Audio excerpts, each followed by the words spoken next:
Bienvenue sur Déprise, le podcast qui raconte le cheminement de celles et ceux qui écrivent un nouveau récit écologique. Qu'est-ce qu'une déprise ? Michel Foucault, un philosophe français, disait qu'il fallait se déprendre de soi pour atteindre une forme de vérité juste. Je l'interprète à ma manière ici.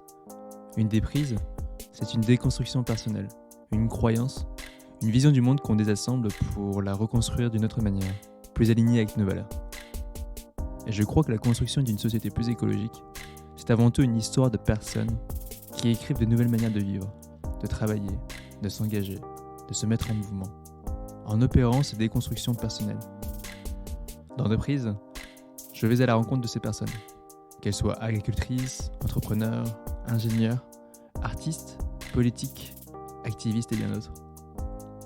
Chaque épisode déroule une déprise personnelle. Passer de la ville à la campagne, le rapport aux objets d'occasion ou encore l'impact des petits gestes du quotidien. Et pour finir, une présentation très rapide, je m'appelle Patrick Hoc. Je suis convaincu que nous avons besoin de réapprendre à vivre et à coopérer ensemble. Et c'est ce à quoi je contribue en exerçant mon métier de facilitateur. Passionné par les élans poétiques également, j'écris et je déclame un texte, à la fin de chaque épisode, en écho à l'interview et à sa thématique.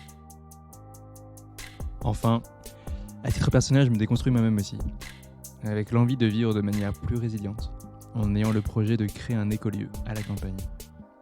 Je prends le temps de raconter tout ça aussi sur les réseaux sociaux. Cet épisode, c'est un écho à une grande partie de mon enfance. Enfant asiatique, né de parents cambodgiens et chinois, immigré de seconde génération, un sentiment d'être étranger partout, ici en France, là-bas en Chine, qu'on a appelé Patrick, une manière comme une autre de m'intégrer, et qui a voulu devenir plus blanc que blanc.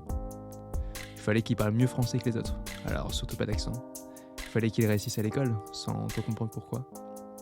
Il a fait une grande école, et a commencé à comprendre ce que voulait dire le mot transclasse. Une sorte de traversée, percée de la différence.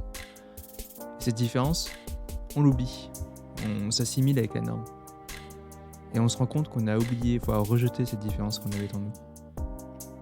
On finit aussi par se rendre compte rapidement qu'on est dans un monde morcelé, où on est tous catégorisés, et qu'on est tous appâtés par la réussite de quelques-uns, et qu'on les érige en modèle de réussite. C'est à ce moment-là que l'écologie vient comme une claque, pour nous dire que ce refus des nuances, qu'une aspiration à tous être à la pointe de la pyramide, construit un monde qui n'est écologique que pour quelques personnes. J'en viens alors à me demander à quel point j'ai refusé la différence dans ma vie. Et à quel point tant de gens on peut le faire. On devient bourgeois, comme dirait François Bégodeau. Une sorte de réflexe sécuritaire lorsqu'on a réussi selon les critères de la société. À préserver ce qu'on a durement gagné. À avoir une posture haute face à la masse populaire, à ne rester plus qu'entre nous.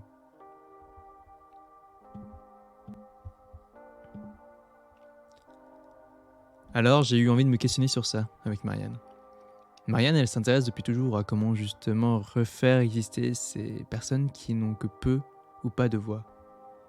Ensemble, on est de plus en plus convaincus qu'une déprise pareille, c'est écologique, parce que nous avons besoin de la différence de toutes les altérités. Que la réponse serait dans une sorte de mixité, à rebours de tous les discours ambiants qui ont un goût d'addiction, d'abandon. L'intuition que gardait cette lueur d'espoir, d'un vivre ensemble, est le bon geste, le plus écologique de tous. Bonne écoute. Hello Marianne. Salut Patrick. Je suis contente de t'avoir. Finalement, j'ai essayé d'installer mon nouveau matériel, j'ai pas réussi, donc c'est le chaos sur la table, personne ne voit. Heureusement qu'il n'y a pas la vidéo. Je suis trop contente de t'avoir sur le podcast. Je suis super contente de participer à cette première expérience de podcast. Ouais, parce qu'il faut savoir, pour ceux qui écoutent, que c'est la première expérience de podcast et qu'en fait, j'ai été commandité par tes amis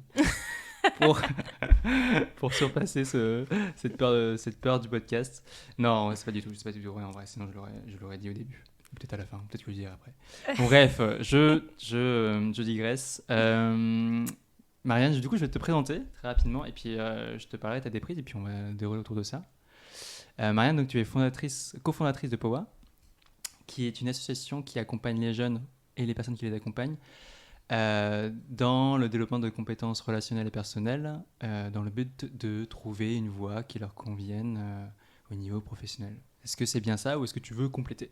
Ouais, c'est ça. Nous, notre objectif, c'est surtout de permettre à chacun de se réapproprier son parcours. Et donc, on leur apprend à la fois à trouver des solutions à court terme dans leurs problématiques d'orientation et d'insertion, et à la fois à apprendre à le faire pour tous les rebonds professionnels et de vie qu'ils pourraient connaître. Cool, merci.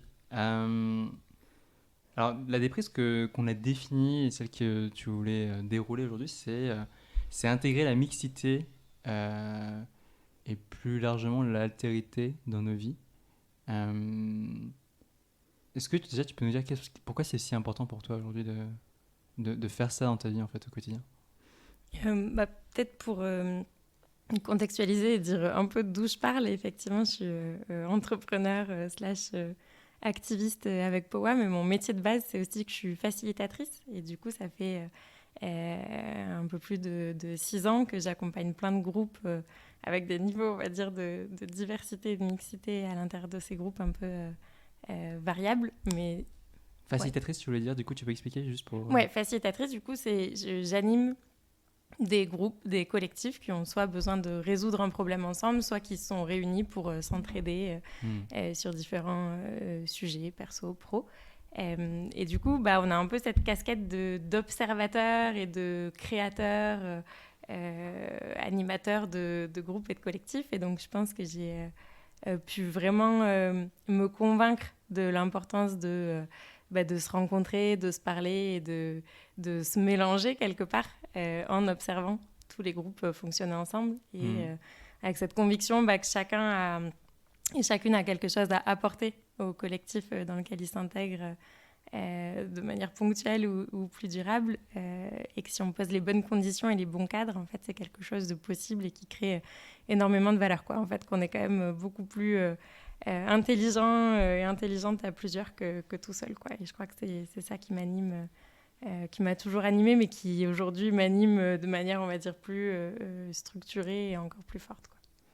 Tu es en train de dire que tu vas un peu à rebours de ce qu'on pourrait prépenser, c'est que de mélanger des gens de milieux complètement différents, en fait, c'est risqué, ça marcherait pas, on ne saurait pas trop se parler. Toi, tu prends la tangente et tu dis en fait non, c'est possible en fait. Il y a effectivement des choses sur lesquelles on doit s'aligner, sur des mots, sur des manières de faire, etc. Mais en fait, c'est possible et voir, ça enrichit en fait. Ouais, carrément. Enfin, c'est étudié de milieux, mais pour moi, la diversité, la mixité, enfin, l'altérité, c'est pas que la question des milieux sociaux. En fait, dans n'importe quel groupe, je crois qu'il y a beaucoup de profs qui disent ça, dire que l'école, c'est le premier lieu où on rencontre l'altérité, où on sort des familles, et que la fonction première de l'école, ça devrait peut-être être juste d'apprendre à vivre avec des personnes différentes de soi. Mais en fait, c'est... ouais, ça marche, c'est possible, et surtout, ça crée de la valeur, en fait. C'est intéressant, c'est pertinent, il se passe des choses qui ne se passeraient pas si on restait seul ou dans l'entre-soi. Et il y a plein de gens qui savent le faire, en plus.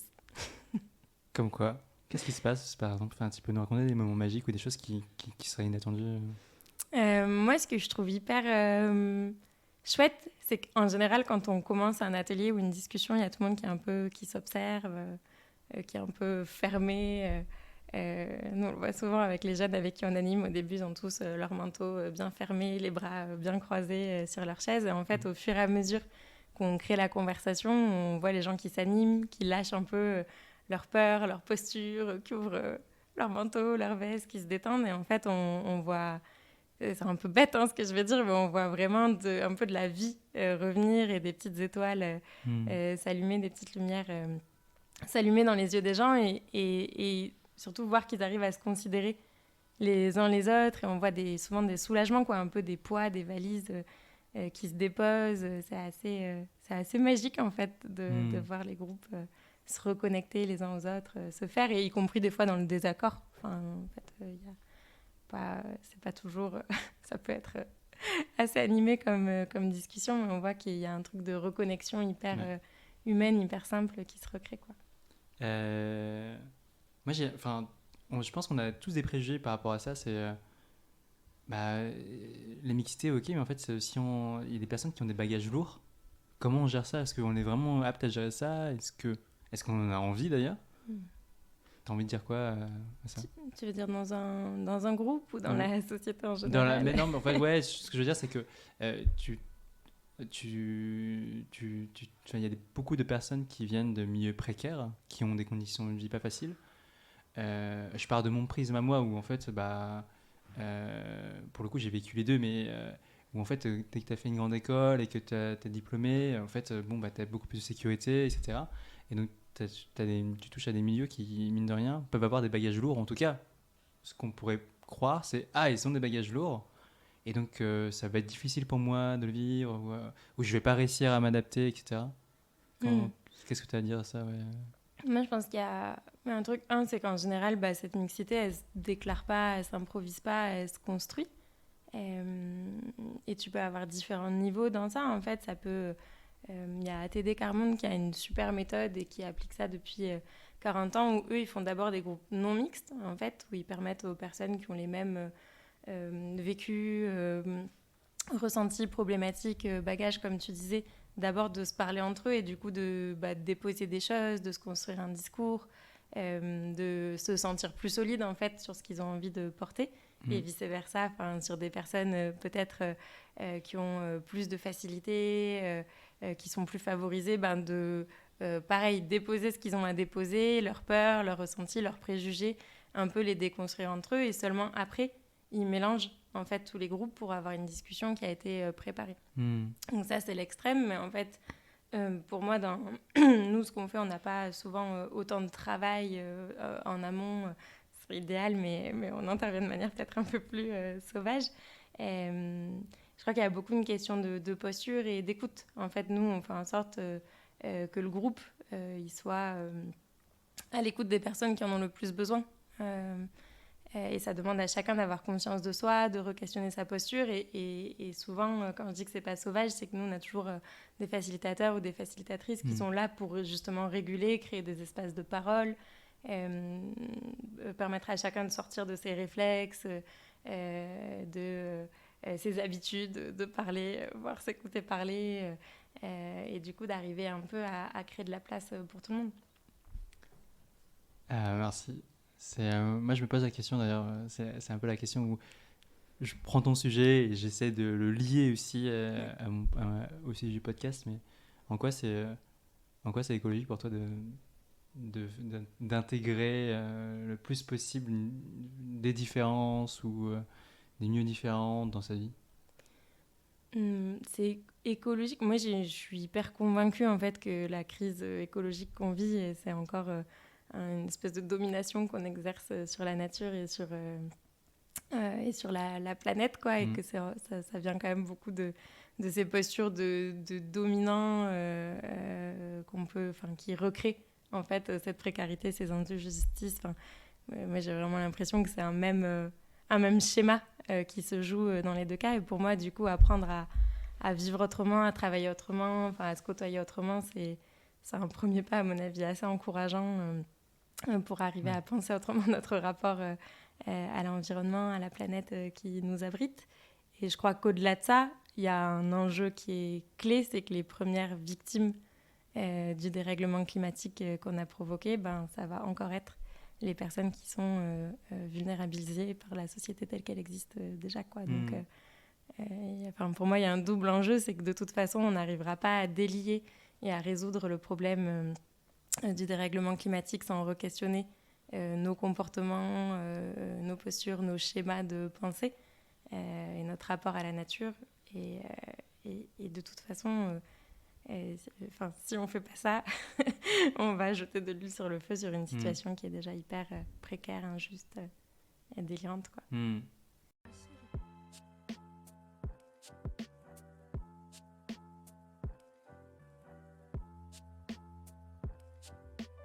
Notre rapport à la différence.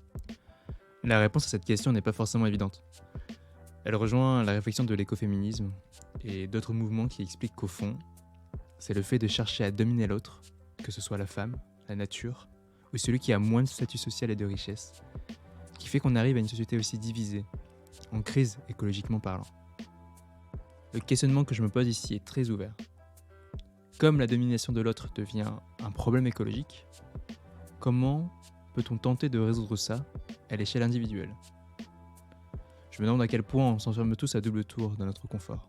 Moi le premier, dans notre vie quotidienne, à rester entre mêmes personnes ou à considérer que parler ou passer du temps avec des gens qui ont moins de richesse, c'est faire du social. Je me dis, et si la mixité, la différence intégrée dans notre quotidien, ne serait-elle pas salutaire dans cette transition écologique ? Un sujet sensible, mais qui ouvre des réflexions sur soi, sa manière de vivre, que je crois vitale pour la société écologique qu'on aspire voir advenir. Tu sais que c'est un sujet, je veux dire, moi, par exemple, j'ai des velléités de déménagement à la campagne. C'est un sujet pour pas mal de personnes de se dire est-ce que je vais retrouver des gens avec qui je vais trouver une résonance, avec qui je vais m'entendre. Comment on fait pour... Enfin, toi, par exemple, si tu regardes toi dans ta vie personnelle ou même dans ce que tu fais, comment on fait pour éviter l'entre-soi, de tous toujours se rassembler entre les mêmes personnes, diplômés, qui parlent avec le même langage. Enfin, comment... je sais pas si t'as... Moi, je crois que j'ai eu cette chance. Enfin, moi, j'ai toujours un peu été à la croisée de plusieurs mondes. J'ai des parents qui ont fait des grandes études, mais qui viennent pour le coup de milieux plus modestes, que ce soit en ville ou à la campagne. Et donc, comme j'ai passé énormément de temps chez mes grands-parents, j'ai toujours été à la croisée de ça. J'étais en école de campagne, collège de campagne, après lycée ZEP, et je me suis retrouvée catapultée en prépa privée, sans transition de tout ça. En fil rouge, j'ai toujours été hyper militante, activiste. Je suis un pur produit de l'éducation populaire. J'ai fait du cirque pendant 15 ans. Donc en fait, j'ai côtoyé énormément de milieux différents en même temps, en parallèle. Et donc, moi, il y a toujours de l'entre-soi parce que notre société, elle est structurée comme ça. Mais j'ai eu cette chance de naviguer un petit peu dans différents environnements. Donc, j'ai peut-être plus de facilité. En tout cas, je suis déjà convaincue de l'intérêt de ça. Et donc, c'est pas un truc que j'ai besoin de travailler. Donc, je suis peut-être pas la bonne personne pour répondre à ça. Mais pour moi, je comprends complètement cette peur parce qu'il y a quelque chose de facilité, en fait, à être avec des personnes qui ont les mêmes codes, qui ont les mêmes références. En fait, ça demande pas d'effort. Et on a plein de biais cognitifs. Enfin, notre cerveau, il est flemmard, en fait. Donc, tout ce qui est sécurisant, rassurant, un cocon, on aime bien, quoi. Ça permet de faire de l'économie d'énergie. Et du coup, je crois que pour moi, la meilleure manière d'avoir envie de faire de l'entre-soi, c'est déjà de ne pas faire de l'entre-soi. Conseil pour faire de l'entre-soi. La meilleure manière d'avoir envie de sortir de ça, c'est de le tester, en fait. Mais même à petite échelle, avant même de déménager en ruralité ou je sais pas où, c'est de se dire vas-y, je vais aller, je sais pas, faire un chantier participatif, rencontrer vraiment les gens. C'est d'essayer à petite échelle. Et en fait, une fois que tu es convaincu que les gens ils vont pas te manger en face et que même ils ont des choses à t'apporter et que c'était plutôt chouette de lâcher tes réflexes, tes codes, aussi parfois ta carapace que tu t'es construite sur un entre-soi qui n'est pas vraiment qui tu es, mais qui est plus le résultat de ton travail ou de tes études. Je pense que il n'y a plus besoin de convaincre les gens. Et après, la question, c'est comment on arrive à convaincre les gens qui ne veulent pas essayer du tout et qui, parce qu'ils ont un pouvoir très confortable, n'ont absolument aucun enjeu personnel à sortir de cet entre-soi. Là, j'avoue que je suis preneuse de toutes les idées. J'allais te poser la question. Ouais, non, mais c'est une vraie... Enfin, en fait, pour moi, je pense qu'on est plus nombreux que ce qu'on croit à déjà avoir subi des situations où on s'est senti soit écrasé, humilié, pas respecté, en danger. On est plus nombreux qu'on croit, en fait, je pense, en fonction de nos genres, nos orientations sexuelles, nos situations géographiques, la race que les autres personnes. Enfin, en fait, il y a tout un tas de choses où je pense qu'on est en fait très nombreux à avoir subi ça. On le vit un peu en silo. On a du mal à voir l'universalité de cette situation qu'on vit et donc à se rassembler pour faire bouger les choses. Enfin, c'est un vrai travail, quoi. Et pour les gens qui n'ont jamais vécu ça, si je caricature ce fameux homme blanc de 50 ans, diplômé, qui a réussi dans la vie et qui a accès à du pouvoir, comment on crée cette envie dans un premier temps, en fait, c'est désagréable, quoi, en fait, de pas donner ton avis quand on te l'a pas demandé, de pas prendre toute la place, de pas avoir raison, d'accepter qu'il y a d'autres vécus que le tien qui sont légitimes et qui vaillent, d'accepter de se décentrer. En fait, ça demande de l'énergie, ça demande du travail, ça demande de changer de regard sur soi, de changer de regard sur les autres. Comment on crée ce déclic-là franchement, je sais pas, avec la masse qui a envie de changer, on va les forcer. Non, mais c'est une super question. Moi, c'est vraiment une question qui m'habite en ce moment, de se dire, bon, déjà, nous, qui avons envie de construire une société plurielle, c'est un vrai taf d'arriver à se comprendre, à créer des liens, à recréer des liens dans cette altérité que tu disais. Pour les personnes qui n'ont rien à gagner dans tout ça, si ce n'est un collectif en fait plus riche, quoi. Comment on crée ce déclic? Waouh. Moi, je suis vraiment envoyée...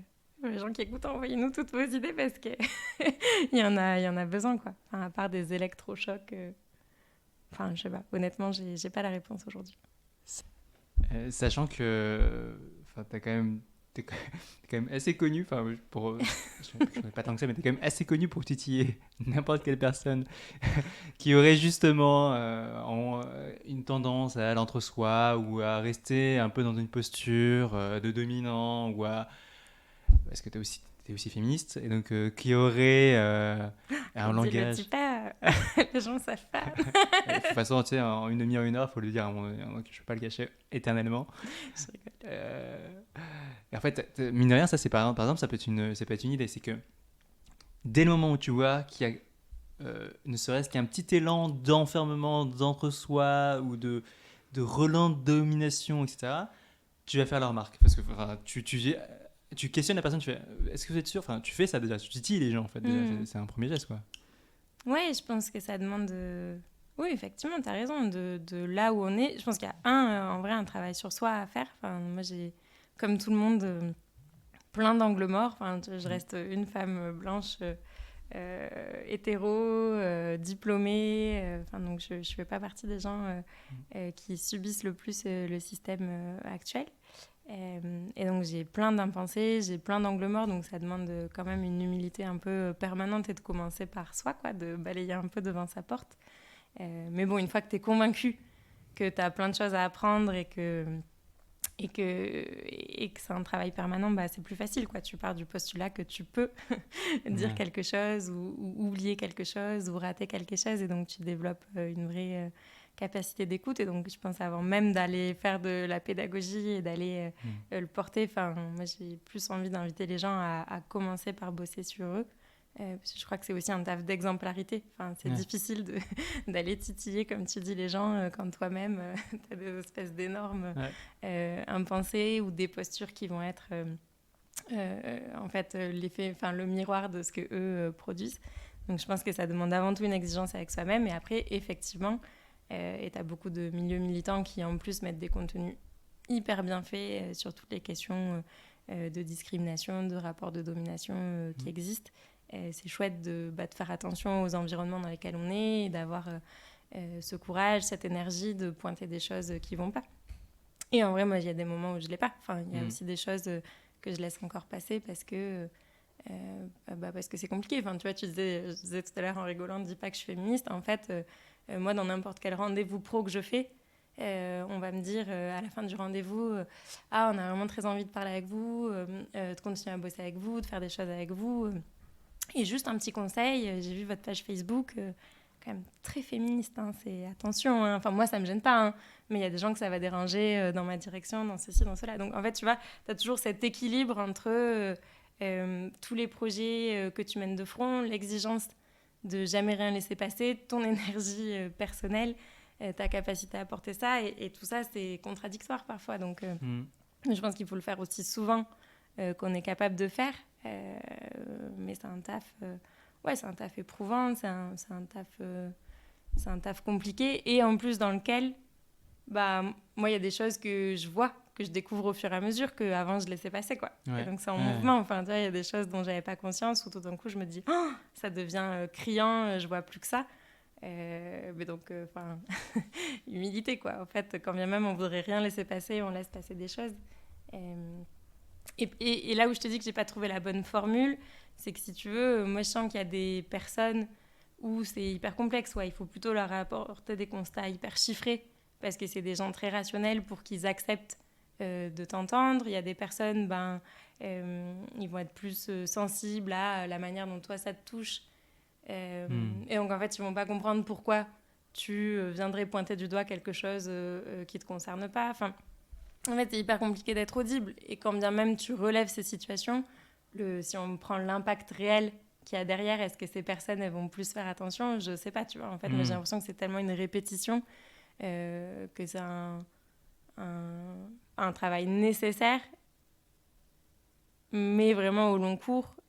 Et plus on sera nombreux à le faire, plus il aura peut-être de l'impact. Mais c'est pas encore la solution. En fait, des gens qui voient pas que tu arrives avec des chiffres, avec des arguments ou des histoires à raconter. Et tu vois, j'ai pas trouvé ce truc, quoi. À la fin, ils voient toujours pas, quoi. Ils disent ah oui, peut-être, mais en fait, ils le mettent sous le tapis. Et donc, ma question, elle tient toujours, quoi. Vraiment, comment on arrive à faire changer des personnes qui n'ont jamais eu aucune expérience, tu vois, de mixité, quelle qu'elle soit, ou qui n'ont jamais eu à se repositionner, tu vois, qui l'ont vraiment jamais ressenti dans leur trip. Comment on fait bouger ces gens-là? Il y a plein de choses à créer, à mon avis, mais c'est une vraie question. Alors, je vais pas me faire avoir parce que hier, on a retourné l'interview où j'ai commencé on m'a posé des questions et je me suis fait avoir. Mais ouais, c'est intéressant parce que du coup, ce que tu disais par rapport au visible et ce qui est criant ou pas, parce qu'en fait, au fond, toutes ces déconstructions-là, c'est juste à un moment donné, tu fais je me rends compte de quelque chose que je ne voyais pas avant. Est-ce que tu as des exemples sur la mixité, sur l'inclusion, sur l'altérité Est-ce que tu as des exemples de choses qu'on peut faire ou que tu as faites ou que tu as vues qu'on peut faire par automatisme et en fait on ne se rend pas compte, mais en fait là à ce moment-là on est en train de faire l'entre-soi. Est-ce que tu as des exemples concrets sans que ça ait l'air d'un pointage de doigt ou quoi, c'est juste mon vécu c'est que j'ai vu ça et est-ce que tu as des situations concrètes pour qu'on puisse se voir un peu peut-être que je fais ça en fait finalement aussi. Ta question c'est plus comment on peut réaliser qu'on est dans l'entre-soi. Alors comment on peut réaliser, est-ce que tu as des exemples comment tu peux réaliser, mais est-ce que tu as des exemples de choses qui font que des exemples de situations, tu as des situations d'exemples Tu veux dire où on est dans l'entre-soi et où du coup qu'est-ce qu'on peut faire pour essayer d'en sortir ou juste se dire déjà prendre conscience qu'on est dans l'entre-soi. Alors peut-être que la question elle est un peu c'est pas évident, mais je vais te donner un exemple. Moi par exemple je pense que je peux faire naturellement un peu plus d'entre-soi quand je suis dans un événement et que je vais aller naturellement vers la personne qui me ressemble parce qu'on l'habille de la même façon. Ça c'est un truc que je réalisais pas avant et maintenant je conscientise le fait que en fait je le fais un peu plus naturellement parce que ok, il a tel habit ou peut-être qu'on porte la même marque ou alors peut-être qu'on vient de la même école et donc à ce moment-là je me rends compte de mes propres réflexes d'entre-soi en quelque sorte, tu vois. Du coup ma question c'est est-ce que tu as des exemples comme ça qui potentiellement pourraient faire penser aux personnes qui nous écoutent peut-être que je le fais en fait aussi. Je pense qu'on le fait tous, tu vois, et qu'il ne faut pas lutter contre ça en soi. Ça, c'est assez rigolo. Moi, à chaque fois que j'anime un atelier, quel que soit le contexte, quand je demande aux gens de faire des binômes, tu peux être à peu près sûr que le premier binôme qu'on fait, il y a rarement un binôme mixte homme-femme, tu vois. C'est les gars vont se mettre entre eux, les femmes vont se mettre entre eux.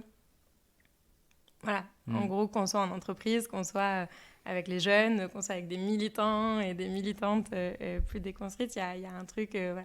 et si tu regardes, c'est même plus subtil que ça, c'est que souvent, c'est les gens qui vibrent un peu la même énergie qui vont se mettre entre eux. Donc, tu vas avoir les extravertis qui vont se regrouper, les introvertis qui vont se regrouper. Donc, en fait, que ce soit le premier réflexe, pour moi, c'est pas un problème en soi. Tu vois, la question, c'est comment on dépasse ça. Tu vois, moi aussi, souvent, quand je suis dans un événement, je déteste ça. Je suis en inconfort au possible sur un événement de réseautage ou quoi. Franchement, je vais m'accrocher à la première bouée quelque part, tu vois, où je reconnais des vibrations qui vont m'attirer.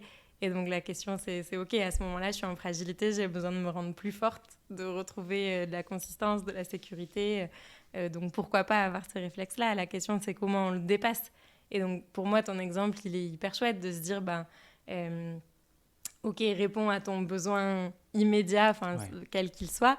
Mais après, une fois que tu es arrivé, que tu t'es sécurisé, comment tu as conscience de cet entre-soi? Et si tu as dans tes envies, le fait de le dépasser, du coup, une fois que tu l'as conscientisé, c'est facile. Tu vois, en fait, moi, je suis convaincue qu'une fois que tu vois ton biais, une fois que tu vois le problème que tu veux résoudre, tu as plus de chances de trouver des solutions hyper simples.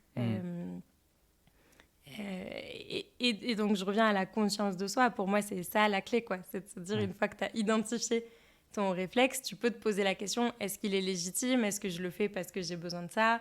Ou est-ce que je le fais par réflexe et c'est vide de sens parce qu'en fait, je me sens déjà super bien dans cet endroit et justement, j'aurai la possibilité de sortir de ma zone de confort et d'habitude et auquel cas de se prendre par la main et de le faire, quoi. Tu vois, c'est...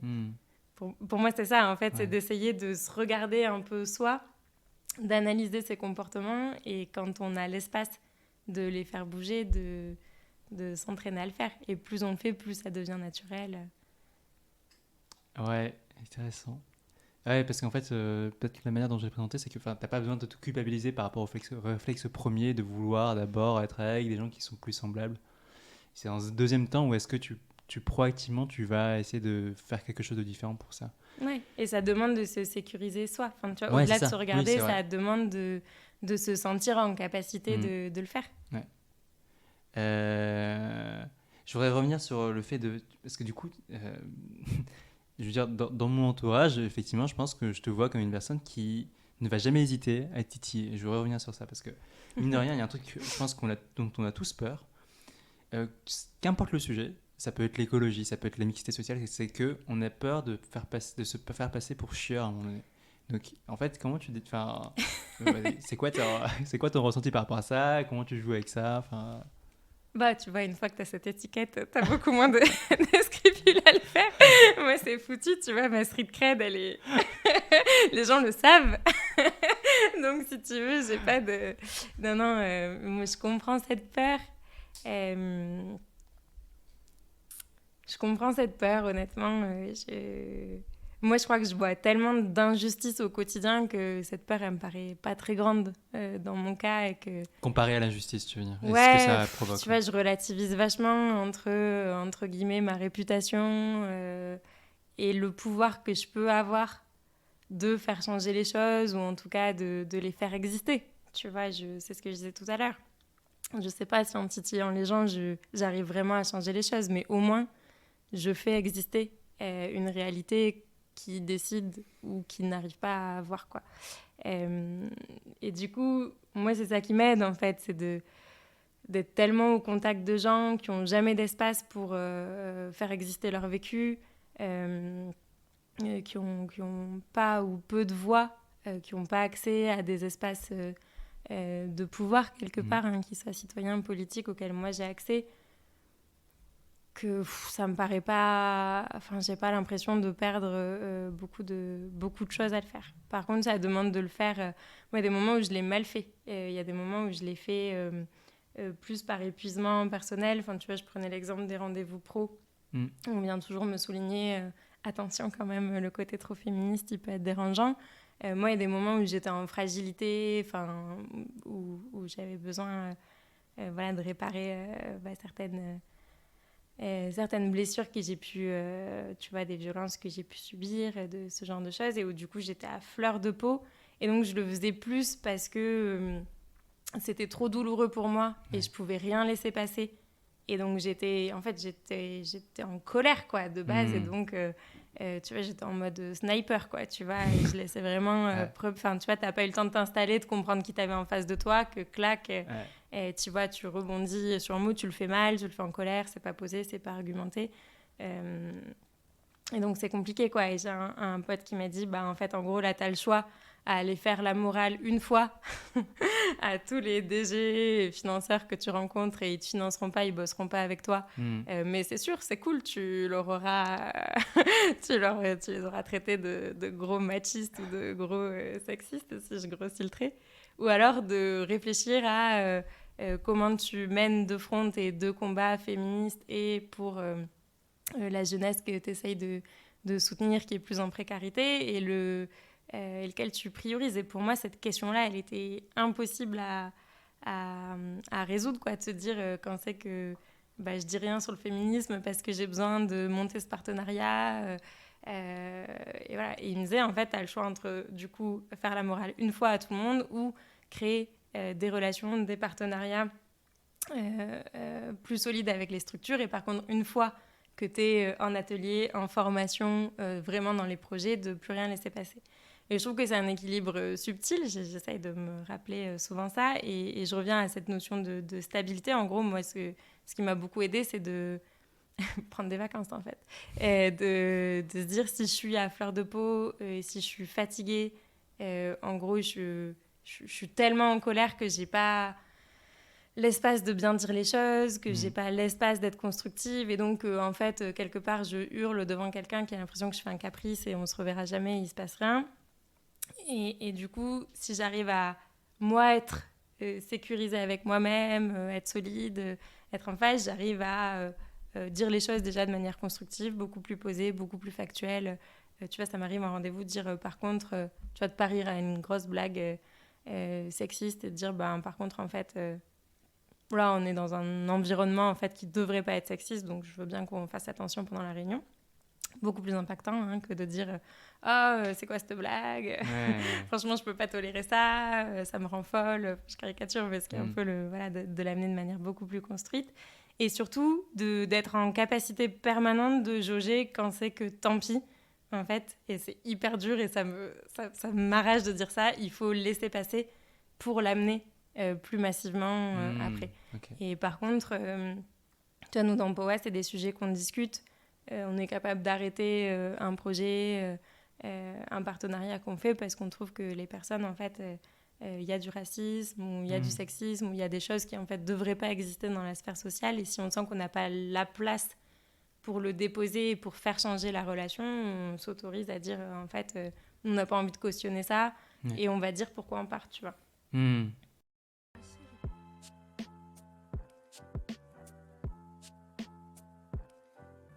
Peut-être que certains d'entre vous ont connu ou connaissent ça, l'éco-anxiété, qui fait qu'on agite les bras partout, qu'on peut parfois amener les choses pas toujours de la bonne manière, et qui braque nos proches. Moi-même, j'ai peur du conflit. Et je me rends compte de plus en plus que je ne peux pas non plus éternellement simplement garder le silence. Et qu'il y a des manières d'assumer, voire d'incarner, qui ont l'effet d'une graine plantée dans la tête des gens. Ça ne veut pas dire que je suis parfait, mais qu'on a tous un rôle à jouer à se questionner les uns les autres, et que ça nous ferait grandir si c'était bien fait. C'est peut-être ça aujourd'hui qui fait que je me sens l'envie de plus en plus dire les choses, et surtout de les incarner par l'exemple au quotidien. Si ce podcast existe, c'est parce que je suis convaincu qu'on a besoin de s'approprier les récits collectifs que l'on est en train de créer, par des récits individuels. Quoi de plus bousculant, enrichissant qu'un membre de sa famille, un ami, un proche, qui prend des décisions dans sa vie qui sont à rebours de ce qui était attendu. J'introduis ce qu'on s'était dit en off une fois, c'est que au-delà du fait de faire ces remarques-là, d'être juste par rapport à ce qu'on ressent et d'avoir cette image-là, en fait, il y avait une réponse qui était très bien par rapport à ça que tu m'avais dit, c'est au fond aussi, les gens, ils viennent me chercher pour ça, quoi. Donc, à un moment donné, dans la peur de l'abandon, de l'échec, de la non-reconnaissance, de ne pas se faire aimer ou d'être casseur d'ambiance, au-delà de ça, en fait, au fond, ça fait une sorte de tri. Et puis les gens, en fait, ils viennent vraiment te chercher pour ça. Et donc, il serait presque dommageable pour eux que Marianne ne soit pas dans tout ce qu'elle est, quoi. Donc, en fait, au fond, du coup, ça valide presque le fait que tu prennes cette posture-là, en fait, au final. Ouais, mais qui est, en fait, je pense, une authenticité plus générale, en fait. Moi, je suis un peu misfit. J'ai du mal à rentrer dans les codes très institutionnels Ça me prend beaucoup d'énergie, qu'on me les a pas trop transmis, que c'est pas naturel pour moi. Et donc, en fait, même quand j'ai l'impression d'être hyper dans les codes, hyper irréprochable, pendant un rendez-vous, les gens, ils sont en mode... non, mais on aime bien ce côté décalé que t'as. Ah bon, je le prends un peu comme un échec, mais ok. Et du coup, c'est ce que je te racontais, c'est que j'ai des relations de confiance maintenant qui bossent dans des grosses institutions, qui m'ont plutôt... Enfin, à qui j'ai pu m'ouvrir de ça, quoi, de dire, en fait... je sens que je vais faire plafonner tous mes projets, tous les combats que je mène, parce que je suis pas la bonne interlocutrice, quoi. Ouais. Parce que je suis pas audible, parce que je rentre pas dans ces normes-là, et c'est assez chouette, et je pense pas que ça fasse l'unanimité. Soyons honnêtes, non, mais c'est vrai. Enfin, en fait, ce que tu disais tout à l'heure, cette étiquette, je pense qu'il y a des endroits où elle m'est dommageable aussi, en fait. Enfin, tu vois, je pense qu'il y a des endroits où... j'arrive pas à amener mes projets parce que réellement, c'est pas dans ma tête, je sais que je suis pas audible, parce que je sais que cet aspect trop, pour certains militants, pour d'autres féministes, pour d'autres trop francs, enfin ce que tu veux, en fait, des étiquettes, on en a collé quand même un paquet. Y a des endroits où il n'y a pas toujours de happy end, en fait, où ils dérangent, quoi. Mais ces alliés, en tout cas, que je me suis fait avec le temps, me disent effectivement, tu sais quoi, même quand tu fais de ton mieux, t'arrives pas à rentrer dans les codes, donc tu libères de l'énergie et utilise-la justement à prendre à revers, tu vois, et à garder cette spontanéité, ce franc-parler. Mais ce qu'ils me disent aussi, c'est que je peux me le permettre parce que derrière, j'ai acquis un niveau d'expertise, tu vois, sur mes sujets et de solidité, et que j'ai créé des relations de confiance qui font que je peux m'autoriser, entre guillemets, ça. Et ce que je rajouterais même, c'est que j'ai créé... Enfin, c'est qu'en fait, tout seul, toute seule, moi, je crois pas... Enfin, tu vois, cette question de l'altérité, pour moi, rejoint beaucoup la question du collectif. C'est qu'en fait, seul, je sais pas quelle transformation... Enfin, tu vois, le côté héros, homme ou femme providence, en général, homme providence. Tu vois, enfin... On a beaucoup ces fantasmes-là, mais en fait, ce qui fait que moi, je peux m'autoriser ça, c'est que derrière, j'ai des gens qui me soutiennent, qui me backent, et que du coup, si à un conseil d'administration, je vais un peu trop loin dans les codes attendus, ils vont pouvoir dire, en fait, c'est un jeu entre nous, quoi. Quelque part, ils vont m'envoyer au charbon sur un truc, et derrière, récupérer en disant, c'est Marianne, elle est un peu extrême, mais bon, voilà, enfin, tu vois. Et en fait, on joue collectif, mais on peut jouer collectif parce qu'on a créé ces relations et qu'on a pris le temps de se connaître et de dépasser nos différences. Enfin, tu vois, moi, j'ai des personnes avec qui je travaille aujourd'hui qui se font le relais à force, tu vois, qui ont réussi à entendre et qui, du coup, se font le relais des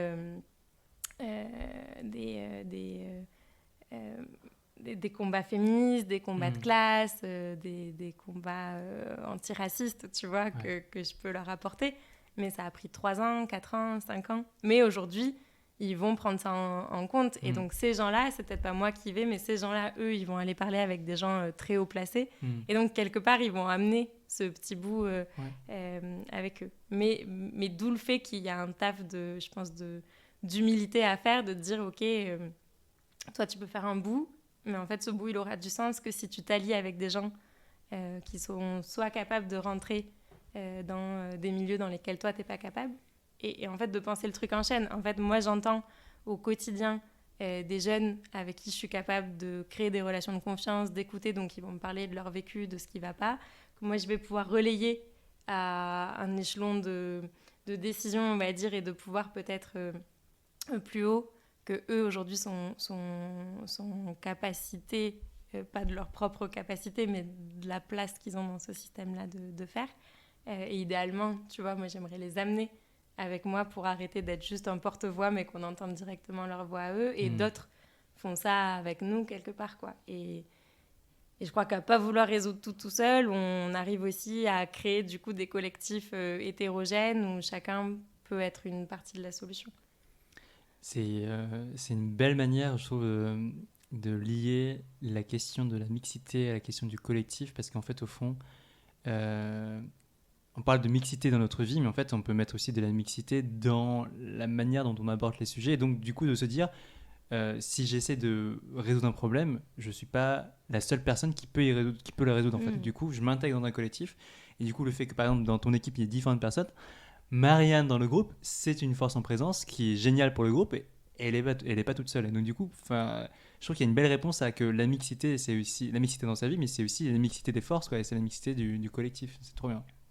Super réponse. On m'a fait.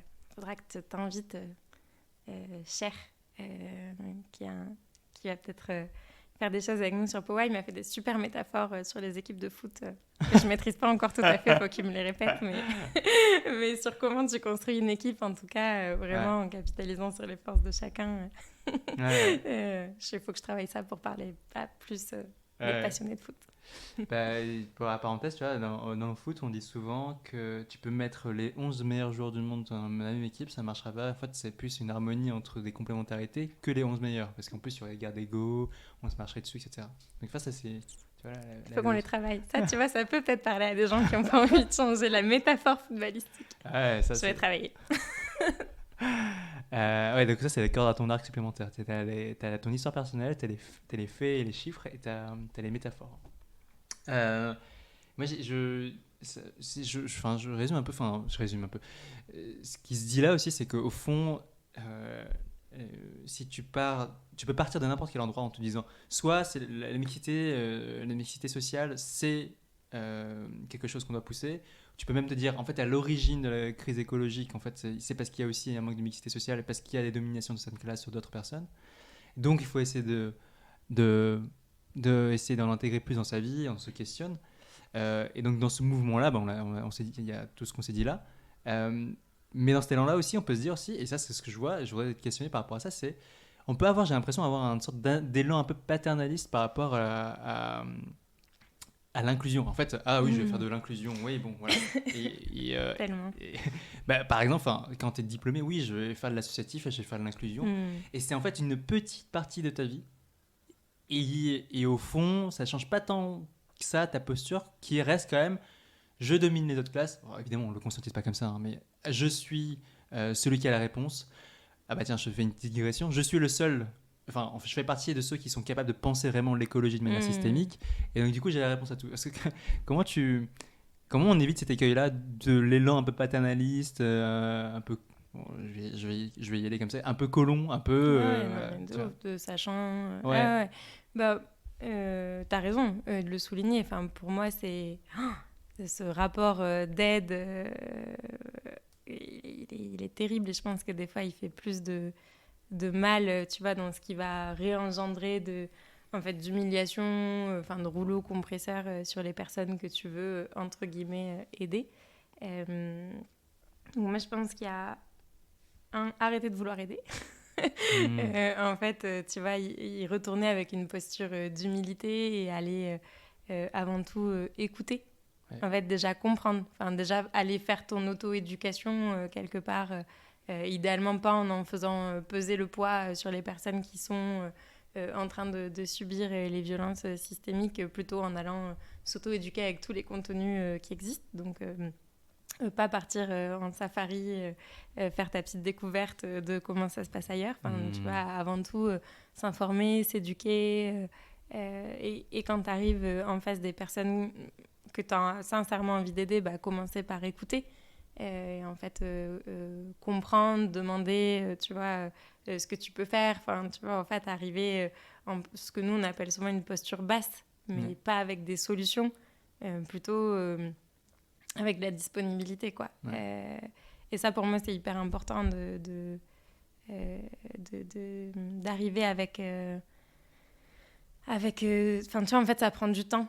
D'aller aider des gens. Et donc, si tu as 2 heures et que tu veux, aider quelqu'un parce que toi, tu sais ce dont il a besoin, en fait, des fois, il vaut mieux sûrement s'abstenir et passer ces 2 heures à regarder des contenus sur le problème que tu as envie de résoudre plutôt que d'aller reproduire ça. Mais du coup, accepter que ça va prendre du temps, accepter l'inconfort.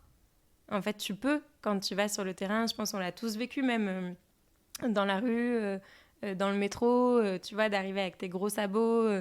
en face d'un SDF parce que il paraît qu'ils ont besoin de liens humains et donc tu vas t'asseoir et tout ça, et c'est hyper irrespectueux en fait. La personne elle est peut-être dans un moment où elle a envie d'être seule, Donc en fait, tu vois, pas arriver avec tes gros sabots, te décentrer un petit peu sur ce que toi te ferait du bien pour avoir bonne conscience et te dire, bon, bah voilà, en fait, c'est se mettre au service des besoins de cette personne. Donc voilà, demander, écouter beaucoup. Moi, je pense que pour tous les gens qui ont envie d'aider, c'est bien de se taire un peu, tu vois, de vraiment... Non, mais c'est vrai, c'est un point hyper important.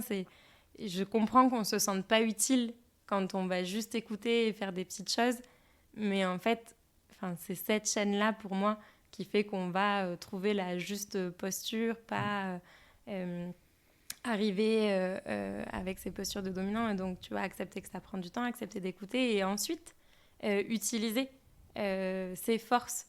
Donc, si c'est sur des questions de précarité, bah oui, en fait, si tu as plus d'argent, tu peux donner... Enfin, tu vois, par exemple, il y a des grandes campagnes de collecte de produits d'hygiène pour les femmes. Ben voilà, en fait, va donner à ces campagnes-là, devient bénévole sur ces campagnes-là. Enfin, en fait, si tu n'es pas en capacité de construire toi-même ce mouvement, va dans des endroits où les gens, ils ont pré-mâché le travail, où tu as juste à faire quelque chose.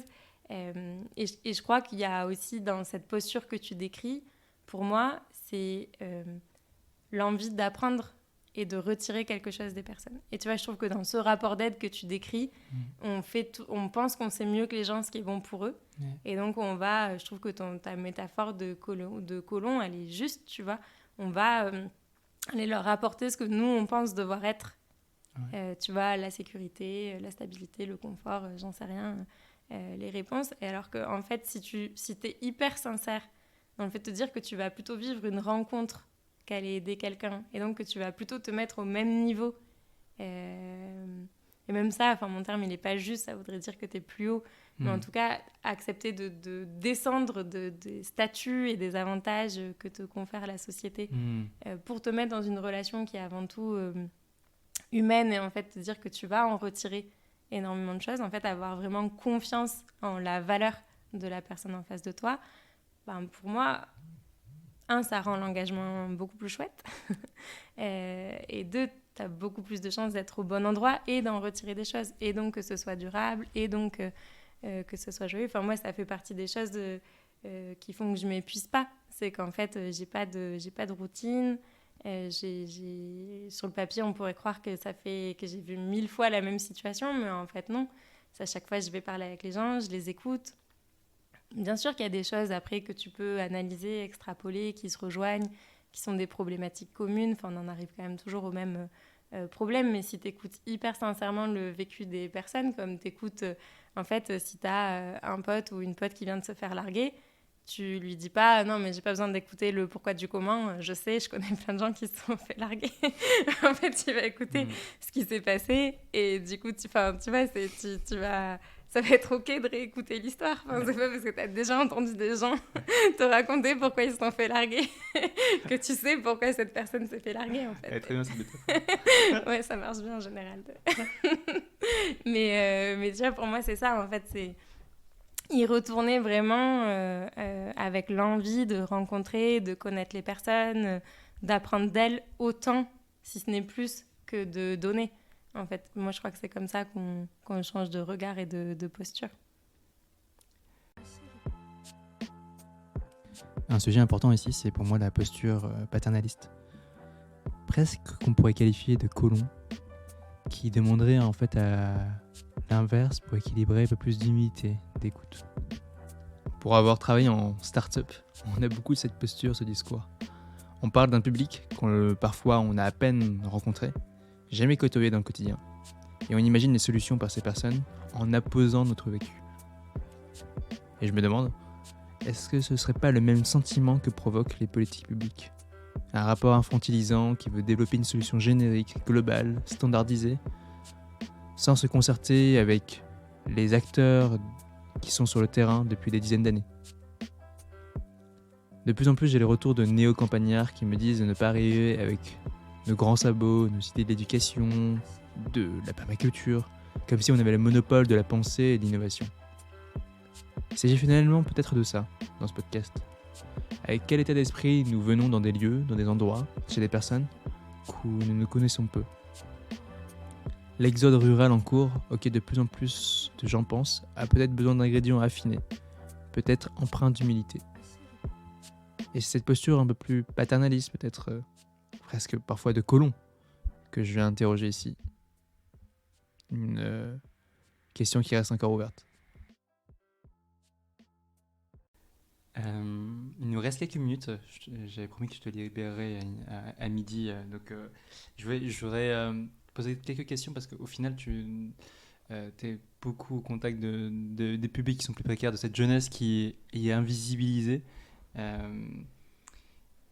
Ma question, c'est comment si on rentre un peu plus dans le concret, comment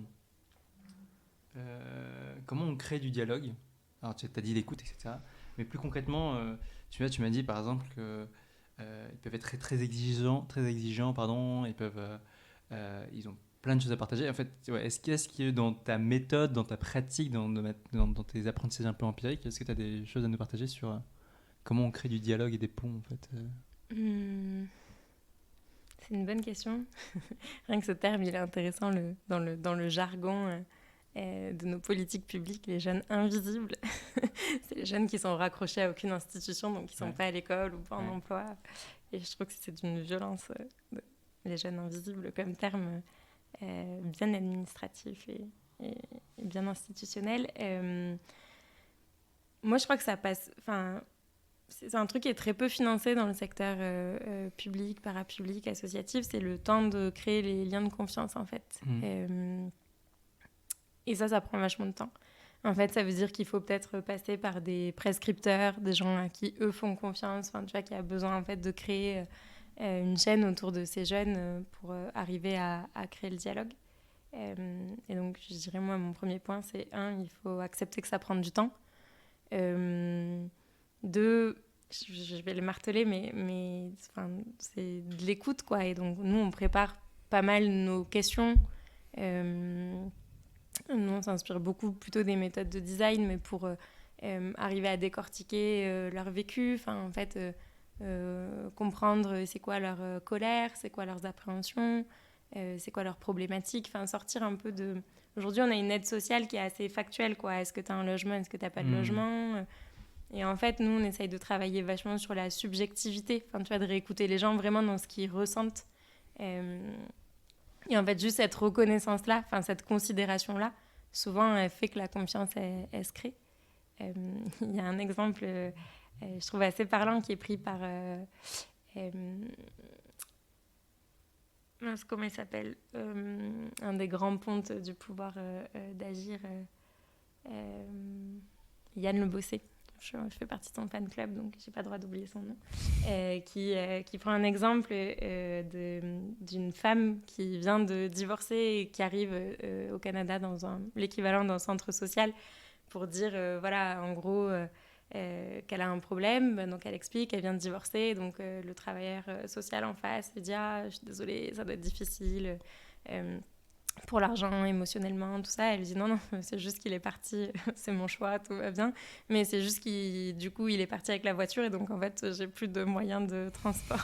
Et en fait, essayer de pas présupposer des besoins, des vécus, des ressentis. Moi, je crois que c'est ce qui fait qu'on a des postures qui laissent de l'espace et qui arrivent à recréer ce dialogue-là. Et donc, nous, notre job, quelque part, c'est de trouver les bonnes questions qui vont faire sortir ça. Et d'accepter, en fait. Tu vois, moi, des fois, quand je fais des ateliers, au début, c'est un peu le chaos. Je me fais chambrer, il y a des provocations. Tu vois, ça, c'est normal, c'est OK, en fait. C'est une entrée en matière comme une autre. Il se passe la même chose dans d'autres codes quand on arrive en formation en entreprise, sauf que dans un cas, c'est légitime et dans l'autre, ça l'est pas. Et donc, nous, on va beaucoup bosser sur ça. Tu vas réécouter les vécus, réécouter la subjectivité et donc légitimer quelque part ces vécus-là, quoi. Dire, en fait, c'est OK, tu as le droit de ressentir ça, quoi. Et en fait, ça paraît anodin, mais ça délie déjà énormément de nœuds de reconnaître les torts ou les difficultés ou les ressentis des personnes là-dessus.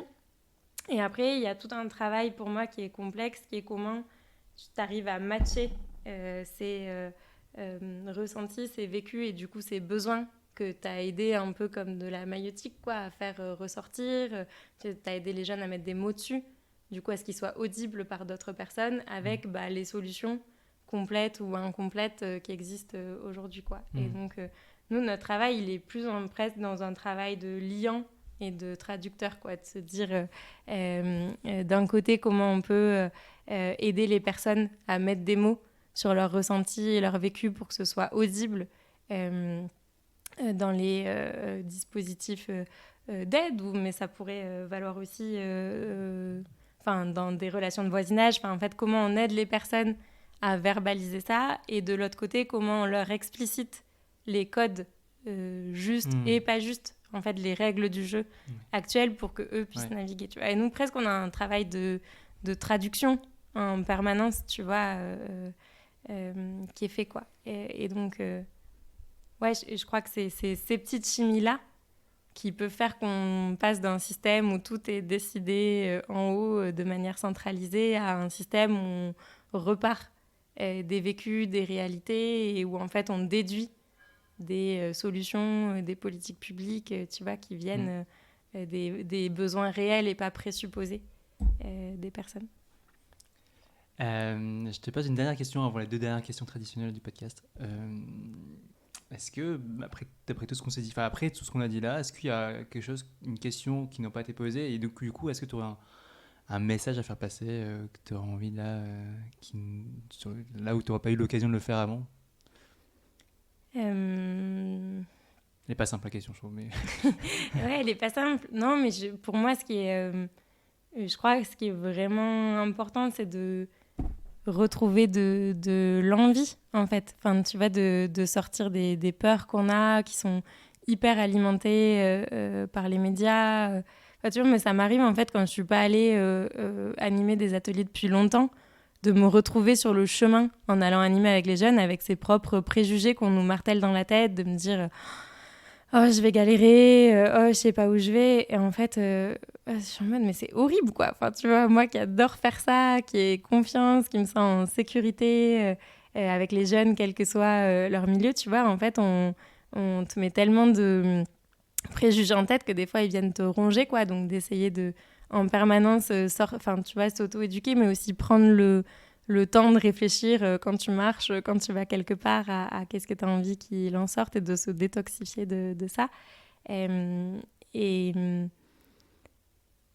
je crois, du coup, de sortir un peu de la société telle qu'on nous l'injecte pour aller revoir vraiment et se reparler entre les gens, quoi. En fait, moi, j'ai l'impression qu'aujourd'hui, on vit dans des séries, dans des films et sur des concepts politiques, sociaux qu'on nous injecte, et que souvent, quand on va parler aux personnes sur lesquelles on a des préjugés, on est très surpris de la rencontre et de la discussion qui se fait, quoi. Et donc, mon invitation, elle serait plutôt à recroire un peu en la valeur des gens et à court-circuiter les médias pour retrouver du plaisir à se parler et même à s'engueuler, tu vois, en fait, dans la différence, quoi.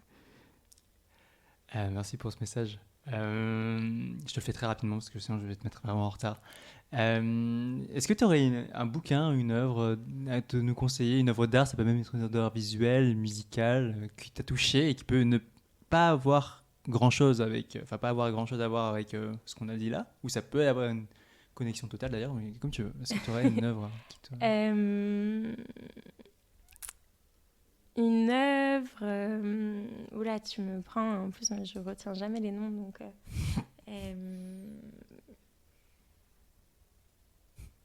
C'est une très bonne question.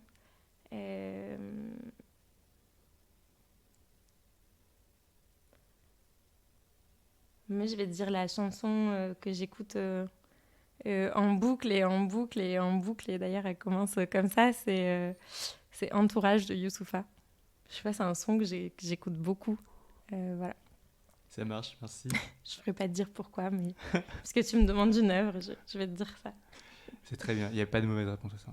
Dernière question, du coup. On parle de déconstruction, on a parlé de ta déprise. Est-ce qu'il y a une déconstruction là, durant ces dernières années ou cette dernière année notamment en 2021, qui t'a particulièrement marqué, toi, dans ta déconstruction personnelle? Quelque chose qui t'a vraiment... Ah oui, ça a vraiment changé quelque chose chez moi, que tu voudrais nous partager? Ouais, mais spontanément, je pense à...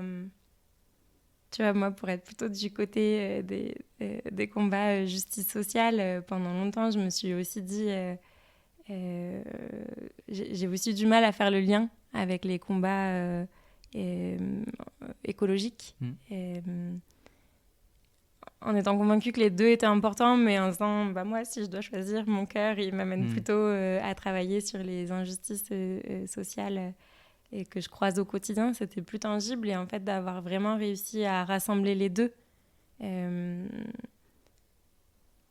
moi, je crois que c'est un truc qui change, qui m'apaise beaucoup, tu vois, qui me... dans mes différents mondes et sphères militantes, tu vois, que je côtoie, et dans ma propre identité, tu vois, c'était horrible. Je suis hyper sensible aux questions écologiques, et je me retrouvais à dire non, mais quelque part, moi, je suis pas militante écolo aussi, en fait.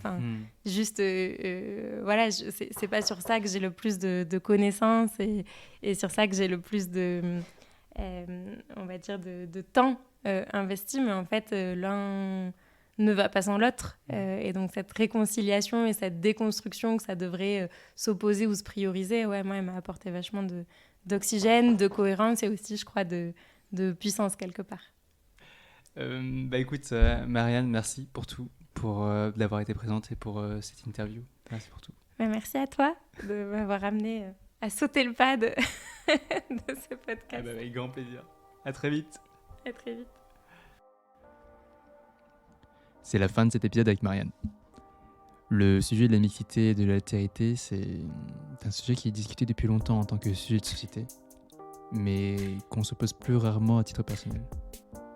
Peut-être qu'il vous plantera des graines de réflexion comme ça l'a fait pour moi. De mon côté, pour l'anecdote, j'ai décidé de le faire plus concrètement, tout simplement en déménageant à la campagne. J'ai l'intuition nourrie par des initiatives de personnes ici et là que c'est une manière de faire lien avec des gens de territoire, de sortir d'une forme de parisienocentrisme. J'espère en tout cas que l'épisode vous aura plu, et pour toutes les personnes pour qui ça a été le cas, vous pouvez m'aider en me faisant un commentaire sur Apple Podcast. Et tradition oblige, voici le poème que j'ai écrit en écho à la thématique de cette interview, appelé « Le pèlerin de feu et de glace ». Bonne écoute et à la prochaine.